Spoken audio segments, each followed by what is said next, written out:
Bonjour à tous, voici les titres sommaires du journal Anti-Guyane de ce vendredi 23 octobre 2009. C'est la grogne chez les chauffeurs de bus affiliés à la CFTU. Ils dénoncent les différences de salaire entre eux et leurs collègues du réseau Mosaïque. Depuis mardi, un mouvement de grève perturbe le fonctionnement des services de la mairie de Basse-Terre. Des revendications salariales sont à l'origine de ce mouvement à l'appel de l'UTC-UGTG. En Guyane, en attendant la consultation populaire de janvier et les élections régionales de mars, le président sortant du conseil régional a d'ores et déjà fixé les orientations budgétaires de la collectivité pour l'année à venir. Les chauffeurs de bus affiliés à la CFTU, la compagnie foyalaise de transport urbain, sont mécontents et menacent de le prouver à partir de la semaine prochaine. Ils dénoncent les inégalités de salaire existant entre eux et les conducteurs de bus du réseau Mosaïque, dont ils sont les collègues. Il semblerait que l'habit ne fasse pas le moine, car en portant le même habit que les chauffeurs de bus Mosaïque, ils sont moins bien rémunérés, malgré un plus grand nombre d'heures de travail. Les 150 transporteurs du réseau de bus interurbains réclament aussi une meilleure prise en compte des agressions dont ils sont victimes, l'obtention d'une prime de repos compensatoire, la fin des inégalités de salaire entre eux, ainsi que la pérennisation des contrats de travail. Les chauffeurs sous-traitants de la CFTU sont convoqués en assemblée générale dimanche prochain. À l'issue de ce rendez-vous, ils décideront de la suite à donner à leur grogne. Depuis mardi 20 octobre, les agents municipaux de Basse-Terre observent un mouvement de grève devant l'hôtel de ville.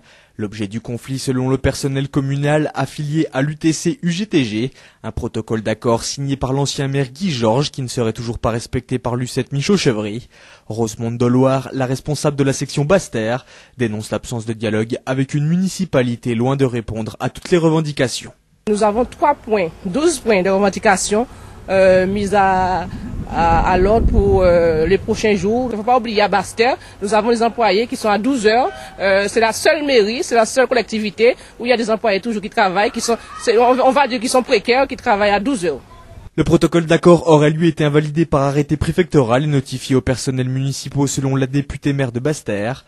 Alors que les deux parties campent fermement sur leur position, aucune réunion de négociation n'est à l'heure actuelle programmée.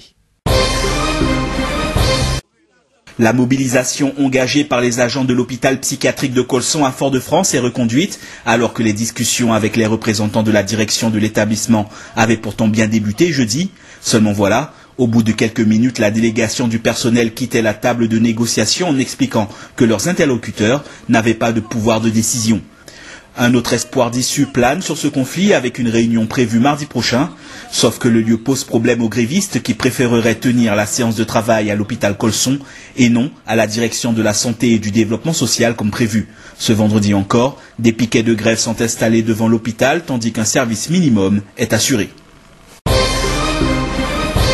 Dans l'attente de la consultation populaire sur le statut de la Guyane prévue le 17 janvier et les élections régionales programmées 2 mois plus tard, le conseil régional en place ne reste pas inactif. Comme le prévoit la loi, le président de région a d'ores et déjà esquissé les dotations budgétaires de la collectivité pour 2010.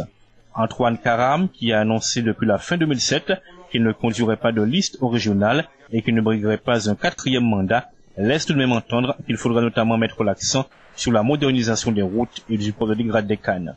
Mais en réalité, la préoccupation première de l'ancien chef de file du Parti socialiste guyanais est désormais le scrutin de janvier. Les électeurs seront alors appelés à dire s'ils approuvent le changement de statut de la Guyane, pour lequel Antoine Karam milite depuis longtemps. À l'occasion de l'anniversaire de sa prise de fonction en Guadeloupe, Nicolas Desforges a rendu ce vendredi un vibrant hommage à Félix Eboué. Le préfet de région a notamment déposé une gerbe devant le buste de celui qui fut nommé gouverneur général de Guadeloupe de septembre 1936 à juillet 1938.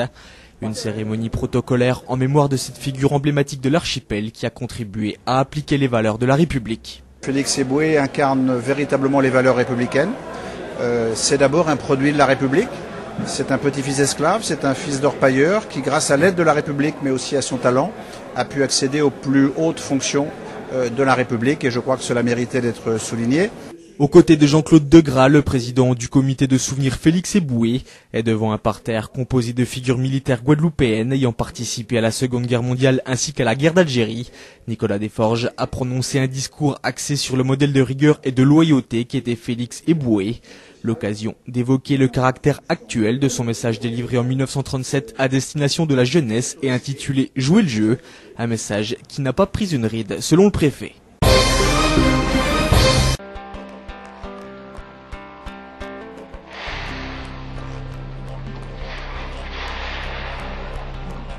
Alchimie Project. Voilà une exposition multiforme qui porte bien son nom. Bâtie autour de portraits d'hommes et de femmes de Guyane, elle allie la photographie à l'audiovisuel, à la musique et la poésie. C'est ainsi que chacun des 30 portraits réalisés par le photographe Myrto Linguet et imprimés en grand format porte la plume du poète Eli Stephenson. S'y ajoute le film du réalisateur Olivier Sagne, diffusé en boucle dans une salle aménagée du Jardin botanique. Il y a aussi les compositions musicales de Georgie Mamoudé.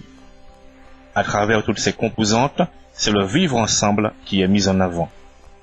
Alchimie Project, c'est jusqu'au 30 octobre au Jardin botanique à Cayenne, sous le patronage du Conseil général.